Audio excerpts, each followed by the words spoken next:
اور میں ہوں حمزہ اشرف۔ شامل کرتے ہیں ہیڈ لائنز۔ اہل حدیث پاکستان کے چیئرمین علامہ عبداللہ غازی نے کہا ہے کہ حافظ عبد البر نے فشرمین کوآپریٹو سوسائٹی کو ماہی گیروں کی خدمت کے لیے وقف کر دیا۔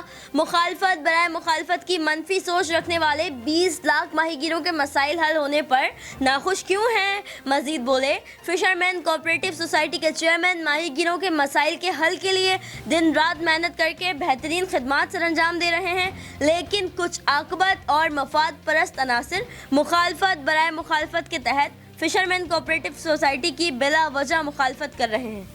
دہشت گرد کلبھوشن کو اپیل کا حق، حکومت آرڈیننس اسمبلی میں پیش نہ کر سکی، اپوزیشن کی شدید مزاحمت اور شور شرابہ۔ بلاول بھٹو کا حکومت پر بھارتی دہشت گرد کو NRO دینے کا الزام، کہا عمران خان نے تاریخ میں سب سے زیادہ NRO دیے۔ بلاول بھٹو کی تقریب کے بعد اپوزیشن سے واک آؤٹ۔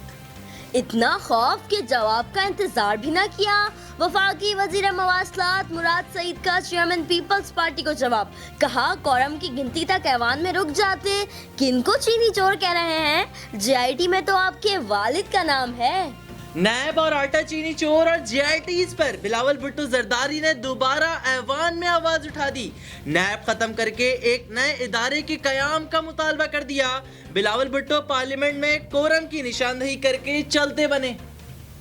ایک چاند جھگڑے ہزار، چاند نظر نہ آئے تو فواد چودھری کو مسئلہ، دکھائی دے تو پریشانی۔ چاند کو دوسرے دن کا ثابت کرنے کے لیے چاند کی تصویر ٹویٹ کر دی، لکھا کیا یہ پہلی کا چاند ہے؟ عوام خود فیصلہ کر لیں۔ مفتی منیب الرحمان نے بھی فوری جواب دے دیا، کہا کہ سائنس کی کتاب میں چاند کے سائز اور نظر آنے کے وقت سے تاریخ کا تعین ہوتا ہے۔ اگلے 10 دن کورونا کے حوالے سے اہم ہے۔ وفاقی وزیر اسد عمر کا ٹویٹ، لکھا منڈیوں اور بازاروں میں احتیاط نہ کی تو کورونا وبا دوبارہ سر اٹھا سکتی ہے۔